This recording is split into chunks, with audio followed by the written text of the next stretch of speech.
हे भगवान, या अल्लाह, oh my God, कृपा कर, मुझे मौत अता कर, अब और सहा नहीं जाता। इजरायली जल्लादों की ये प्रताड़ना सारी सीमाओं को पार कर चुकी है। अब मेरे शरीर को आत्मा से अलग कर दे। शायद यही बातें इजराइल की कैद में रहते हुए इन पत्रकारों के मन में आ रही होंगी। जी हाँ, अपने स्क्रीन पर इन तस्वीरों को देखिए। क्या इस तस्वीर को देखकर आप कह सकते हैं कि दोनों में एक ही व्यक्ति है? स्क्रीन पर मौजूद इन 5 तस्वीरों को देखिए और खुद से सवाल करिए कि पहली तस्वीर में व्यक्ति जैसा दिख रहा है, उसके बाद इनके साथ क्या हुआ होगा कि दूसरी तस्वीर बनी। जी हाँ, आप कल्पना भी नहीं कर सकते कि इजराइल की कैद में पत्रकारों के साथ क्या क्या किया गया है। पत्रकारों के लिए डिस्को रूम बनाया गया था, लेकिन इस डिस्को रूम में जो होता था उसे सुनकर आपकी रूह कांप जाएगी। इन तस्वीरों में जो आपने देखा है वो इजरायली कैद के बाद पत्रकारों का हाल है।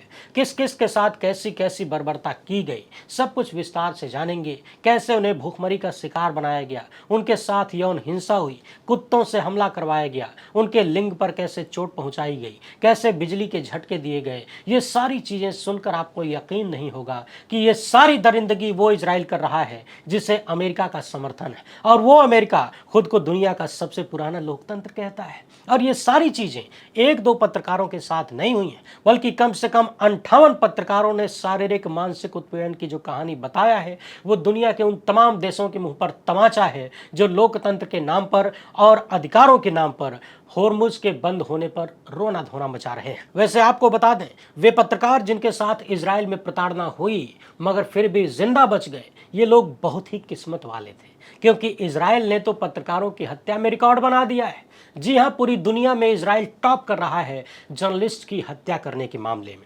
एक रिपोर्ट बता रही है कि अकेले साल 2025 में दुनिया भर में 129 मीडिया कर्मियों की हत्या हुई और इसमें से 2/3 हत्याएं अकेले इजराइल ने किया है।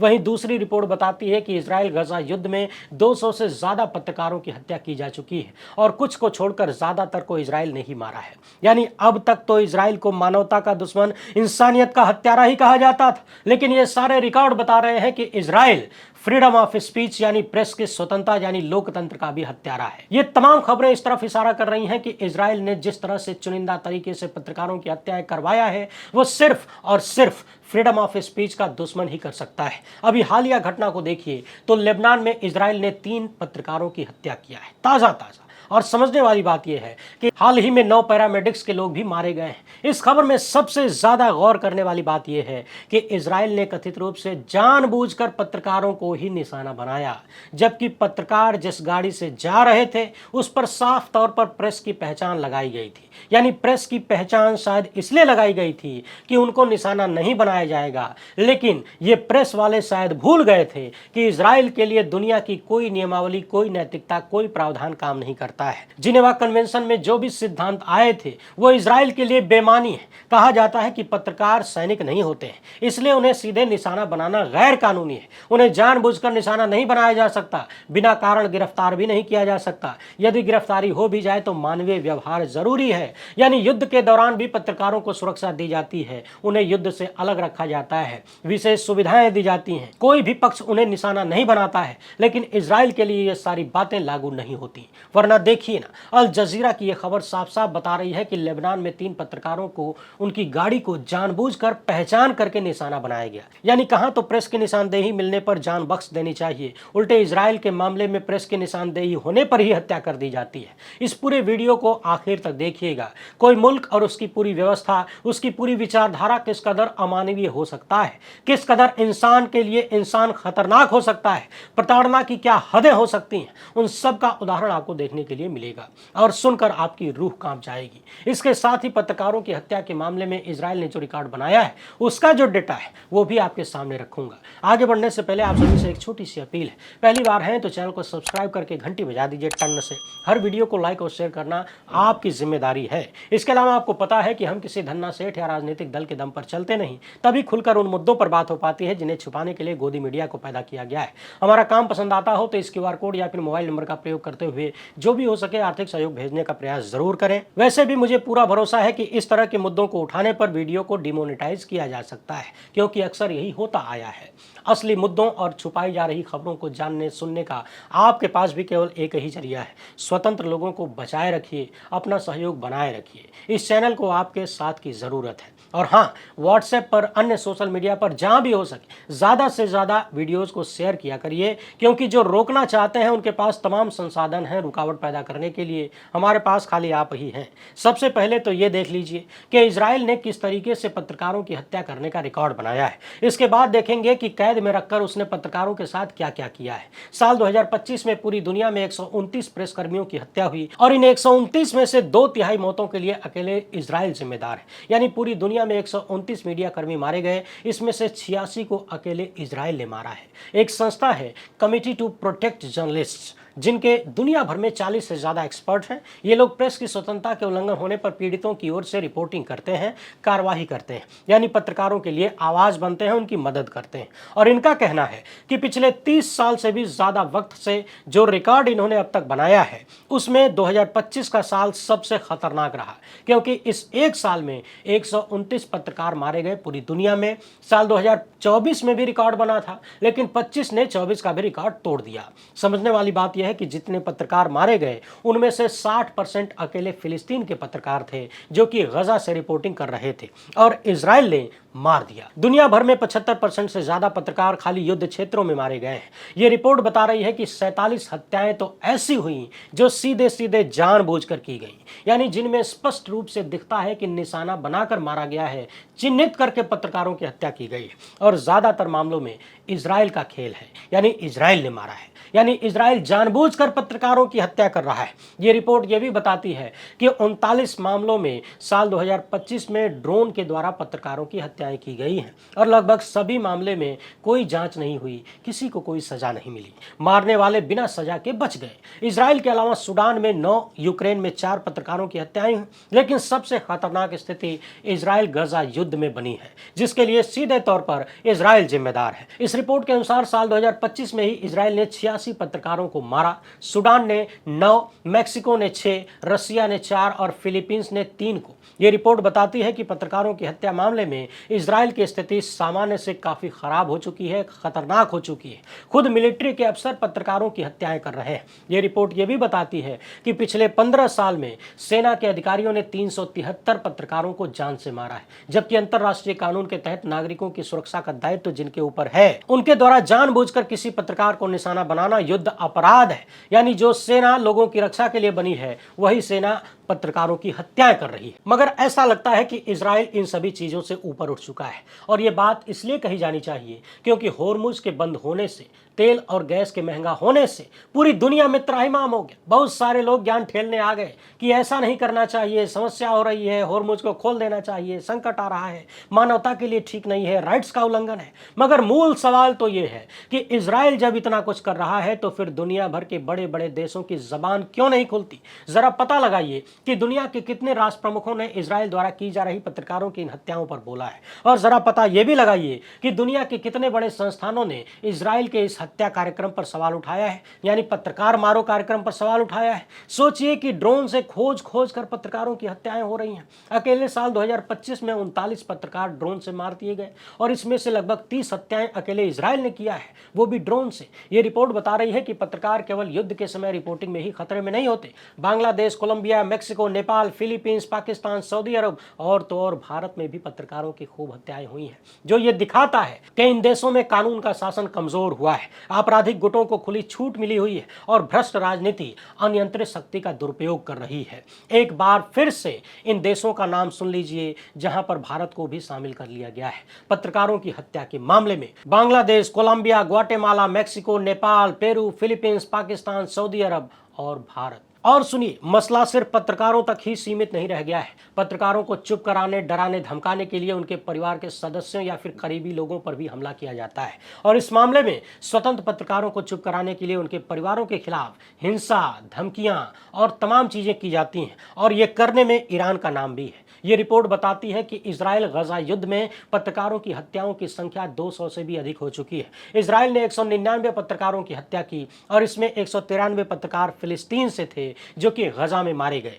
6 पत्रकार लेबनान के थे, लेबनान में मार दिए गए। इसके साथ ही हमास ने 2 इजरायली पत्रकारों की हत्या की। 152 पत्रकार घायल हुए थे, 2 पत्रकार लापता हो गए, 92 पत्रकारों को गिरफ्तार किया गया। दुनिया भर में पत्रकारों के साथ क्या क्या हो रहा है, इस खबर में और भी बहुत कुछ है। आप चाहें चाहे तो स्क्रीन को पॉज करके पढ़ लीजिए, क्योंकि अब वो सुनने की बारी है जो सुनना किसी भी इंसान के लिए बहुत ही दुखदाई हो सकता है, बशर्ते उसके भीतर इंसानियत होनी चाहिए। सबसे पहले मैं आपको ये तस्वीर दिखाना चाहता हूँ। ये है पत्रकार अब्देल हमीद। इजराइल ने इन्हें 23 महीने तक कैद में रखा। कैद से पहले और कैद के बाद की तस्वीरों को देखिए और इजराइल की ज्यादतियों का अंदाजा लगाइए। ये हैं पत्रकार सामी अल-साई। कैद से पहले और कैद के बाद की इनकी भी तस्वीर देखिए, प्रताड़ना का अंदाजा लगाइए। एक तस्वीर ये भी है पत्रकार मोहम्मद बद्र की। कैद के दौरान इनका वजन 40 किलो कम हो गया। इन्हें इजराइल ने 10 महीने तक जेल में रखा था। इजरायली अधिकारियों ने इन पर इतनी जोर से हमला किया कि इनकी जीभ कट गई और हफ्तों तक ये न बोल पाते थे और न ही कुछ खा पाते थे। ये हैं पत्रकार रामी अबू जुबैदा। इन्हें लगभग 1 साल तक कैद में रखा गया और इनका वजन भी 35 किलोग्राम कम हो गया। महिला पत्रकार है रुला हसनैन। इन्हें भी 10 महीने तक कैद में रखा गया। कैद से पहले और कैद की बाद की इनकी तस्वीरें सारी कहानियों को बयां कर रही हैं। अब मैं आपको थोड़ा विस्तार से जो बातें बताने जा रहा हूं, दिल पर हाथ रखकर उन्हें सुनिए और इजराइल, वहां की सरकार, वहां की विचारधारा तथा उनके समर्थकों की मानसिकता का अंदाजा लगाइए। कमेटी टू प्रोटेक्ट जर्नलिस्ट से इजराइल की जेलों से निकलने के बाद पत्रकारों ने कहा कि वो नर्क से निकल कर लौटे, नर्क से बचकर आए हैं। 7 अक्टूबर 2023 के बाद से इजराइल ने 94 फिलिस्तीनी पत्रकारों को हिरासत में लिया। इनमें से 30 लगभग अभी भी जेलों में बंद हैं। यह रिपोर्ट बताती है कि रिहा किए गए 59 पत्रकारों में से एक को छोड़कर 58 ने बताया कि गिरफ्तारी के बाद उनके साथ घोर यातनाएं हुई, जघन्य दुर्व्यवहार हुआ और हिंसा की गई। एक पत्रकार ने बताया कि गिरफ्तारी करने के बाद उन्हें एक कमरे में ले जाया गया, आंखों पर पट्टी बांध दी गई और खूब तेज आवाज में गाना बजाया जाता था। यहां उनके कपड़े उतार दिए गए, पिटाई की गई और कान फट जाए इतनी तेज आवाज में हिब्रू और अंग्रेजी में गाने चलाए जाते थे, वो भी लगातार। और जैसे ही पत्रकार बेहोश होने लगते, उन्हें बिजली का झटका देकर जगाया जाता या फिर उन्हें जोर से थप्पड़ मार के जगाया जाता और इस कमरे को डिस्को रूम कहा जाता था। एक पत्रकार ने बताया कि इजराइल के सैनिकों ने उनके गुप्तांग को जिप टाई से बांध दिया और इतनी बुरी तरह से पीटा कि चोट के कारण पेशाब की जगह खून निकलने लगा और इजरायली सैनिकों ने कहा कि अब तू मर्द नहीं रहा। सीपीजे नाम की संस्था का कहना है कि हर एक आरोप को हम स्वतंत्र रूप से पुष्टि नहीं कर सके, लेकिन लगभग सभी पत्रकारों ने जो कहानी सुनाया है वो मानवाधिकारों का घोर उल्लंघन है। एक पत्रकार ने बताया कि जब उन्हें पकड़कर इजराइल की जेलों में ले जाया जा रहा था तो कैदियों ने सामूहिक रूप से उनकी पिटाई की और उन्हें पिटवाया गया। हथकड़ी लगाकर, आंखों पर पट्टी बांधकर सैनिकों से भरे हुए एक गलियारे से जबरदस्ती ले जाया गया, जहां सैनिकों ने पत्रकारों को लाठियों और घूसों से पीटा, जिसमें पत्रकार की एक पसली टूट गई। 59 में से 56 पत्रकारों ने बताया कि जेल के अंदर अधिकारियों ने उन्हें बार बार पीटा। किसी की पसली टूटी, किसी की रीढ़ की हड्डी में चोट आई, कोई अन्य तरीके से घायल हुआ। इतना ही नहीं, एक पत्रकार ने यह भी बताया कि बाकायदा ट्रेंड कुत्तों को छोड़कर पत्रकारों पर हमला करवाया जाता था और खून बहता रहे इसलिए छोड़ दिया जाता था। हथियारों से भी हमले किए गए। दर्द की दास्तां बयां करते हुए एक पत्रकार ने यह भी कहा कि हमारी पिटाई के बीच में बिजली के झटके दिए जाते थे और मिर्च वाले स्प्रे का भी इस्तेमाल किया जाता था। इसी बातचीत में 11 लोगों ने स्ट्रेपाडो नाम की एक फांसी का जिक्र किया, जिसे फिलिस्तीन के पत्रकारों ने भूतिया फांसी का नाम दिया था। इसमें किसी व्यक्ति को उसकी बाहों के साथ बांधकर पीछे से लटकाया जाता है और फिर ऊपर से खींचा जाता है। पत्रकारों को घंटों तक घुटने के बल बैठने, खुली धूप में खड़े रहने या गंदे पानी में रहने के लिए मजबूर किया जाता था। बहुत सारे पत्रकारों ने बताया कि उन्हें कई दिन तक सोने नहीं दिया जाता, खूब तेज आवाज करके म्यूजिक बजाया जाता, 24 घंटे कुत्तों के भौंकने की आवाज की जगह पर बिठाया जाता, जिससे पत्रकार मानसिक रूप से पीड़ित हों। आप अपने स्क्रीन पर इस चार्ट को देखिए। बताया गया है कि कुल 59 पत्रकारों से जब रिहाई के बाद इंटरव्यू लिया गया तो 58 ने बताया कि उनके साथ टार्चर हुआ, 56 ने कहा कि उन्हें पीटा गया, 55 पत्रकारों ने कहा कि उन्हें भूखे रखा गया, यानी खाना पानी नहीं देते थे, 36 ने कहा कि अलग अलग माध्यम से उन्हें तनावपूर्ण स्थिति में रखा गया, 31 पत्रकारों ने कहा कि उन्हें ऊपर से नीचे तक नग्न करके जांच की गई, 30 ने बताया कि उनके ऊपर मनोवैज्ञानिक टार्चर हुआ, 27 ने कहा कि बीमार और घायल होने पर उन्हें इलाज नहीं दिया गया, 24 पत्रकारों की हड्डियां टूटी, गंभीर रूप से घायल हुए, 22 को ठंड से होने वाली बीमारियां हुई, 17 पत्रकारों के साथ सेक्सुअल एब्यूज हुआ, 14 के साथ सोनिक टॉर्चर हुआ, 7 को डिस्को रूम में ले जाया गया और 2 पत्रकारों के साथ दुष्कर्म भी किया गया। इतना ही नहीं, लोहे के रॉड और अन्य चीजों से भी पत्रकारों के साथ दुष्कर्म किया गया। उनके शरीर में अलग अलग जगह घुसेड़ने की कोशिश हुई। यह रिपोर्ट बताती है कि 140 दिन की हिरासत में एक पत्रकार का वजन 54 किलोग्राम कम हो गया। भोजन नहीं मिलने के कारण एक पत्रकार का वजन 40 किलोग्राम कम हो गया। औसतन लगभग हर पत्रकार ने अपने भीतर अपने शरीर का 23 किलो से ज़्यादा वजन कम होने की बात कही है। और जो तस्वीरें हमने आपको दिखाया, ये सब वो इन सब की गवाह है। ये रिपोर्ट बताती है कि इजराइल की जेलों में यातना, दुर्व्यवहार और हिंसा कोई नई बात नहीं है। अंतर्राष्ट्रीय मानवाधिकार समूह ने कई साल से देखा है कि फिलिस्तीन के लोगों के साथ इजराइल की जेलों में बहुत ही गंदा व्यवहार किया जाता है। एक अन्य रिपोर्ट यह भी बताती है कि इजराइल की हिरासत में कम से कम 90 फिलिस्तीनी लोगों की मौत हुई, जो कि ऑन पेपर है। यानी आप कल्पना करिए कि दुनिया का सबसे पुराना लोकतंत्र अमेरिका, जिस इजराइल के लिए तन मन धन से खड़ा है, जिस इजराइल के लिए युद्ध लड़ रहा है, वो इजराइल मानवता का कितना बड़ा दुश्मन है। उसके जेल में इंसानियत किस तरह से तार तार होती है और कैसे वो फ्रीडम ऑफ स्पीच यानी प्रेस के लिए भी एक बड़ा खतरा है, चुन चुनकर पत्रकारों को मार रहा है। और इन सबसे ज्यादा दुख की बात यह है कि दुनिया के सबसे बड़े लोकतंत्र यानी लोकतंत्र की अम्मा के मुखिया इस इजराइल को, ऐसे जघन्य अपराध करने वाले इजराइल को, ऐसे अमानवीय कार्य करने वाले इजराइल को फादरलैंड बुलाते हैं। क्या अब भारत ऐसे अमानवीय व्यवहार करने वाले देश को फादरलैंड बुलाएगा? क्या हम इतने बिगड़ चुके हैं? क्या हमारी स्थिति इतनी खराब हो चुकी है? सवाल है कि जब इजराइल इस तरह से चुन चुन कर पत्रकारों की हत्या कर रहा है, पत्रकारों के साथ अमानवीय व्यवहार कर रहा है, तो दुनिया खामोश क्यों है? इस बात पर कभी बवाल क्यों नहीं होता कि इजराइल ने पिछले कुछ ही सालों में सैकड़ों पत्रकारों को मौत के घाट उतार दिया? आपने देखा कि लगभग 5 दर्जन पत्रकार इजराइल की जेल की कैसी कैसी कहानी बता रहे हैं, और मैं तो बहुत कम शब्दों में आपके सामने रख रहा हूं।